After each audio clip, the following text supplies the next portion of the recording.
A woman from Essex has been describing the moment her husband was killed during a holiday in Turkey.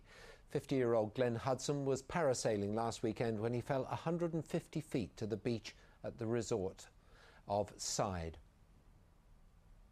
Linda Hudson, who lives in Wivenhoe, now wants safety at foreign resorts to be improved. A holiday snap of Glenn Hudson and his daughter Emma about to go parasailing. I just had a lovely picture of my daughter and Glenn just seconds before they got onto the boat, and then I took some photos as they were going round until they were like this little speck. For the first probably about 5 minutes of it, I was worrying because I didn't think my clip was done up properly on my harness, and I wasn't comfortable on my harness, and I didn't like the height. And the whole time my dad was just reassuring me. He was like, you're right up here, you're fine, it's safe. Then he just dropped. And then there was just a noise of where the bar had twisted and I was then dangling from the bar. And when it happened, I could see him falling. And then I saw him on the beach. And it just seemed to, in one way, it happened really quickly, my brain didn't register what was happening. But then in another way, it was like it was a dream. I knew that he was dead, but when I obviously got down and was off the beach, I still didn't want to believe it until someone told me. But even when I had to go and see him and identify, I still didn't. Even now, it doesn't. None of it seems real. These photos show Mr. Hudson and Emma on the boats that took them on the trip. The Hudsons say there was no proper safety briefing, and they're urging other holidaymakers not to take safety risks on foreign trips. My 25th wedding anniversary is in 2 weeks. And I should be here 25 years from now saying that's nearly my 50th. I shouldn't be a widow at 51 years old. The family hopes the Turkish parasail operators will face prosecution. Gareth George, BBC Look East. There's been disruption on the trains this evening on the service out of London and into East Anglia. Let's get the details now from Etley George. Stuart, yes, all trains between London Liverpool Street and Shenfield were suspended for over an hour this afternoon because of a line-side fire at Romford. Now, the alert was raised just before 4:45 this afternoon, clearly at the start of the rush hour, and it affected services, as you say, heading for Essex, up to Ipswich and, of course, Norwich beyond.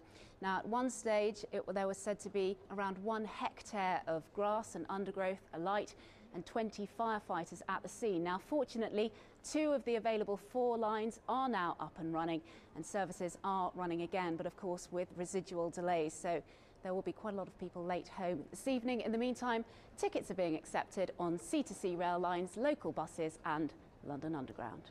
Etley, thank you very much. Construction of a new hospital in Norfolk will start in September. Cromer and District Hospital will replace the original Mill Road Hospital, which opened in 1932. The new one will cost £15 million and provide day treatment, outpatient care and dialysis. Anglian Water has been meeting people who live in the village of Ingham in Suffolk, where supplies have been disrupted. There have been a number of complaints about showers and taps suddenly running dry for up to 45 minutes at a time. It's thought water rustling could be to blame. Jean Hope runs a wedding cutlery and crockery hire business. At this time of the year, she relies heavily on her water supply. Over the past month, it's started to cut out and is causing havoc. Sleepless nights, wondering what it's going to be like when we get to work the next morning, air running through the pipes so badly that the building just felt it was going to collapse around you. Down the road, B&B guests haven't been able to shower. They're also using bottled water to brush their teeth. In the kitchen, it's been hell. All the taps kept turned on and off, so couldn't wash anything up, couldn't get any water on the stove or anything like that, and just on and off, people complaining, other people around the villages not getting any water at all. The police have been called to catch the water thief. Any connections to that network that aren't authorised by us could potentially be illegal, and we do need to look at them very carefully to make sure that they don't cause any infiltration of things that we don't want into the network, getting into the network. We did feel at one time that we weren't necessarily being heard by Anglian Water, but we do feel now that we've been taken very seriously by them. Cuts to the water here have been improving over the last couple of days, but residents and Anglian Water have been meeting in this church privately today to try to get to the bottom of the mystery and find out how they can stop it from happening again. Maria Veronese, BBC Look East, Ingham. The Police in Suffolk are hunting an armed robber who held up a post office in the village of Hopton this morning. Staff were threatened by a man with a handgun and a knife just after 11 a.m. He got away in a dark-coloured people carrier which had 2 other people inside. Nobody was hurt. The first cargo of grain should be leaving our newest terminal tonight. The new terminal in Great Yarmouth has cost £5 million to build and could bring big benefits for farmers across the region. It can store and dry thousands of tonnes of grain. The deepwater port means bigger ships, which can travel further around the world, will be able to use it. It opens up new markets for them. Traditionally, you would have to cart it further up north or down south to get to a deepwater facility. Because it's on their doorstep, we might be able to offer them greater, more competitive prices because it opens up those different markets that they're not traditionally used to in this area.